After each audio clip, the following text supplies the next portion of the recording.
नमस्कार मित्रांनो, स्वागत आहे आपले एबीडी अकॅडमी या यूट्यूब चॅनलवरती. मित्रांनो, महाराष्ट्र राज्य पोलीस शिपाई भरती 2025-26चं शारीरिक मोजमाप व मैदानी चाचणीचे प्रवेशपत्र उपलब्ध झालेले आहेत. तर ते तुम्हाला कसे डाउनलोड करायचे याच्याबद्दल डिटेलमध्ये माहिती आजच्या या व्हिडिओच्या माध्यमाने आपण जाणून घेणार आहोत. आणि त्याचसोबत कोणकोणत्या जिल्ह्यांचे आणि कोणत्या तारखेपर्यंतचे प्रवेशपत्र उपलब्ध झाले त्याच्याबद्दल डिटेलमध्ये माहिती आजच्या या व्हिडिओच्या माध्यमाने आपण जाणून घेणार आहोत. तर त्यासाठी नक्कीच या व्हिडिओला पूर्ण बघा. तर बघा, सांगितल्याप्रमाणे एका विद्यार्थ्याचं प्रवेशपत्र इथं डाउनलोड करून घेतलेलं आहे. या विद्यार्थ्याचं जर म्हटलं तर 13 फेब्रुवारी 2026 रोजी शारीरिक मोजमापची तारीख आहे. इथं वेळ दिलेला आहे, दिनांक दिलेली आहे, शारीरिक मोजमापचं जे ठिकाण आहे ते दिलेलं आहे.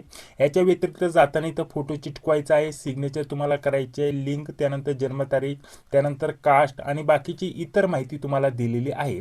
आता सध्याला जर म्हटलं तर घटक तुम्हाला दिलेला आहे सीपी मुंबई. ठीक आहे, आपल्याला मुंबई, आपल्याला याचं सीपी मुंबईचं हे प्रवेशपत्र इथे मी डाउनलोड करून घेतलेलं आहे मित्रांनो. आता इतर ज्या पण जिल्ह्यांचे आहे ते 11 तारखेपासूनचे सर्व प्रवेशपत्र इथं उपलब्ध झालेले आहेत मित्रांनो. तुम्ही देखील डाउनलोड करू शकता. सर्वप्रथम आता मी तुम्हाला कसं डाउनलोड करायचं प्रवेशपत्र हे सांगून घेतो आणि त्याच्यानंतर कोणकोणत्या जिल्ह्यांचे किंवा कोणत्या तारखेपर्यंतचे प्रवेशपत्र उपलब्ध झालेले आहेत त्याच्याबद्दल तुम्हाला पुढे व्हिडिओमध्ये माहिती देणार आहे. तर बघा, प्रवेशपत्र डाउनलोड करण्यासाठी या वेबसाईटची लिंक व्हिडिओच्या डिस्क्रिप्शन बॉक्समध्ये आपल्याला उपलब्ध करून देतोय. या वेबसाईटला तुम्हाला ओपन करायचं आहे. ठीक आहे, या वेबसाईटला ओपन केल्यानंतर इथे आपल्याला स्वतःचा युजर आयडी आणि पासवर्ड टाकायचा आहे. त्याच्यानंतर इथे जो कॅप्चा दिसत आहे तो कॅप्चा टाकून इथं लॉग इनचं ऑप्शन आहे, लॉग इन या ऑप्शनवरती तुम्हाला क्लिक करायचं आहे.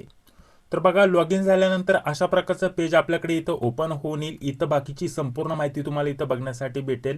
इथं युनिट बघण्यासाठी भेटेल, token number, application number, photo test आणि फी वगैरे त्याच्याबद्दल तुम्हाला इथं माहिती दिलेली आहे. तर बघा, इथं ॲप्लिकेशनची प्रिंट घेऊ शकता, पेमेंटची प्रिंट घेऊ शकता आणि इथेच पुढे तुम्हाला फिजिकलचं जे हॉल तिकीट आहे, ग्राउंडचं जे हॉल तिकीट आहे ते डाउनलोड करण्यासाठी इथं प्रिंटचं ऑप्शन आहे. यावरती क्लिक करून तुम्हाला जे हॉल तिकीट दाखवलं तशाप्रमाणे तुम्ही तुमचं स्वतःचं जे हॉल तिकीट आहे ते डाउनलोड करू शकता मित्रांनो. तर अशा प्रकारचे संपूर्ण जिल्ह्यांचे 11 तारखेपासूनचे, ठीक आहे, 11 तारखेपासूनचे जे पण आता हॉल तिकीट आहेत ते उपलब्ध झालेले आहेत मित्रांनो. 11 ते माझ्या अंदाजानुसार 21 ते 23 तारखेपर्यंतचे, ठीक आहे, 21 ते 23 तारखेपर्यंतचे सर्व विद्यार्थ्यांचे हॉल तिकीट इथे डाउनलोड व्हायला सुरुवात झालेली आहे. आणि इथून पुढे येत्या 2 ते 3 दिवसामध्ये बाकी सर्व जिथपर्यंत ग्राउंड चालणार आहे त्या सर्व विद्यार्थ्यांचे हॉल तिकीट इथे डाउनलोड होऊन येतील मित्रांनो. ठीक आहे, तर येत्या 2 ते 3 दिवसामध्ये सर्व विद्यार्थ्यांचे हॉल तिकीट इथे डाउनलोड होऊन येतील. आता ज्या विद्यार्थ्याचं मी हॉल तिकीट डाउनलोड केलेलं आहे त्या विद्यार्थ्याचं 3 फेब्रुवारी 2026 रोजी ग्राउंड आहे मित्रांनो. ते ऑलरेडी मी तुम्हाला दाखवून घेतलेलं आहे मित्रांनो.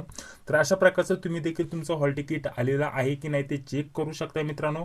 लॉग इन झाल्यानंतर इथे आपल्याला हॉल तिकीट डाउनलोड करण्याचं ऑप्शन येतं, प्रिंटचं ऑप्शन येतं. इथं क्लिक करून तुम्ही तुमचं हॉल तिकीटची इथं प्रिंट घेऊ शकता मित्रांनो. ठीक आहे, तर हीच प्रोसेस असणार आहे हॉल तिकीट डाउनलोड करायची मित्रांनो. बाकी काही तुमचे प्रश्न असतील तर कमेंट बॉक्समध्ये सांगायला विसरू नका.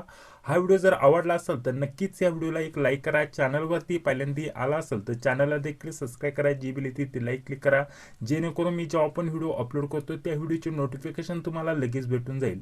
तर चला भेटूया आता पुढील व्हिडिओमध्ये. जय हिंद, जय महाराष्ट्र.